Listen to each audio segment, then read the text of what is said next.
penuh percaya diri, tim pemeriksa masuk ke dalam kelas.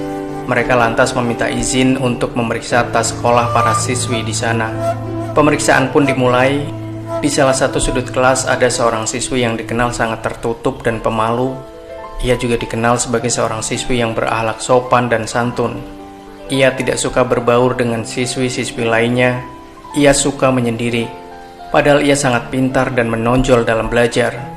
Ia memandang tim pemeriksa dengan pandangan penuh ketakutan, sementara tangannya berada di dalam tas miliknya.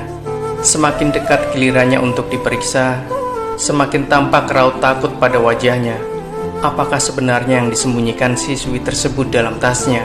Tidak lama kemudian, tibalah gilirannya untuk diperiksa. Dia memegangi tasnya dengan kuat, seolah mengatakan, "Demi Allah, kalian tidak boleh membukanya." Kini giliran diperiksa, dan dari sinilah dimulai kisahnya. "Buka tasmu, wahai putriku."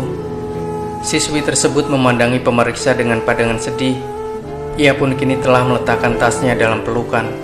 "Berikan tasmu." Ia menoleh dan menjerit, "Tidak, tidak, tidak." Perdebatan pun terjadi sangat tajam. "Berikan tasmu." "Tidak." "Berikan." "Tidak." Apakah sebenarnya yang membuat siswi tersebut menolak untuk dilakukan pemeriksaan pada tasnya? Apa sebenarnya yang ada dalam tas miliknya dan takut dipergoki oleh tim pemeriksa? Keributan pun terjadi dan tangan mereka saling berebut. Sementara tas tersebut masih dipegang erat dan para guru belum berhasil merampas tas dari tangan siswi tersebut karena ia memeluknya dengan penuh kegilaan. Spontan saja siswi itu menangis sejadi-jadinya. Siswi-siswi lain terkejut, mereka melotot. Para guru yang mengenalnya sebagai seorang siswi yang pintar dan disiplin, bukan siswi yang amburadul. Mereka terkejut melihat kejadian tersebut. Tempat itu pun berubah menjadi hening. Ya Allah, apa sebenarnya yang terjadi dan apa gerangan yang ada dalam tas siswi tersebut? Apakah mungkin siswi tersebut? Setelah berdiskusi ringan, tim pemeriksa sepakat untuk membawa siswi tersebut ke kantor sekolah. Dengan syarat, jangan sampai perhatian mereka berpaling dari siswi tersebut, supaya ia tidak dapat melemparkan sesuatu dari dalam tasnya, sehingga bisa bebas begitu saja. Mereka pun membawa siswi tersebut dengan penjagaan yang ketat dari tim dan para guru, serta sebagian siswi lainnya. Siswi tersebut kini masuk ke ruangan kantor sekolah, sementara air matanya mengalir seperti hujan. Siswi tersebut memperhatikan orang-orang di sekitarnya dengan penuh kebencian karena mereka akan mempermalukannya di depan umum.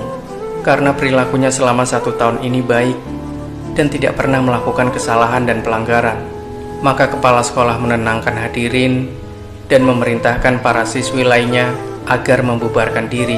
Dan dengan penuh santun, kepala sekolah juga memohon agar para guru meninggalkan ruangannya, sehingga yang tersisa hanya para tim pemeriksa saja. Kepala sekolah berusaha menenangkan siswi malang tersebut, lantas bertanya kepadanya, "Apa yang engkau sembunyikan, wahai putriku?" Di sini dalam sekejap, siswi tersebut simpati dengan kepala sekolah dan membuka tasnya. Detik-detik yang menegangkan. Ya Allah, apa sebenarnya benda tersebut? Coba tebak. Di dalam tas tersebut tidak ada benda-benda terlarang atau haram, atau telepon genggam, atau foto-foto. Demi Allah, itu semua tidak ada. Tidak ada dalam tas itu melainkan sisa-sisa roti. Ya, itulah yang ada dalam tas tersebut. Setelah mengorek informasi dari siswi tersebut seputar roti itu, setelah merasa tenang, siswi itu berkata, "Sisa-sisa roti ini adalah sisa-sisa dari para siswi yang mereka buang di tanah. Lalu aku kumpulkan untuk kemudian aku sarapan dengan sebagiannya dan membawa sisanya kepada keluargaku. Ibu dan saudari-saudariku di rumah tidak memiliki sesuatu untuk mereka santap di siang dan malam hari. Bila aku tidak membawakan untuk mereka sisa-sisa roti ini, kami adalah keluarga fakir yang tidak memiliki apa-apa. Kami tidak punya kerabat dan tidak ada yang peduli pada kami. Inilah yang membuat aku menolak untuk membuka tas, agar aku tidak dipermalukan di hadapan teman-temanku di kelas, yang mana mereka akan terus mencelaku di sekolah. Sehingga kemungkinan hal tersebut menyebabkan aku tidak dapat lagi meneruskan pendidikanku karena rasa malu. Maka saya mohon maaf sekali kepada Anda semua atas perilaku saya yang tidak sopan. Saat itu juga semua yang hadir menangis sejadi-jadinya. Bahkan tangisan mereka berlangsung lama di hadapan siswi yang mulia tersebut. Maka tirai pun ditutup karena ada kejadian yang menyedihkan tersebut, dan kita berharap untuk tidak menyaksikannya. Karenanya wahai saudara dan saudariku, ini adalah satu dari tragedi yang kemungkinan ada di sekitar kita, baik itu di lingkungan dan desa kita, sementara kita tidak mengetahuinya, atau bahkan kita terkadang berpura-pura tidak mengenal mereka. Wajib bagi seluruh sekolah dan pesantren untuk mendata kondisi ekonomi para santri-santrinya, agar orang yang ingin membantu keluarga fakir miskin dapat mengenalinya dengan baik. Kita memohon kepada Allah agar tidak menghinakan orang yang mulia, dan memohon padanya agar dia selalu menjaga kaum muslimin di setiap tempat.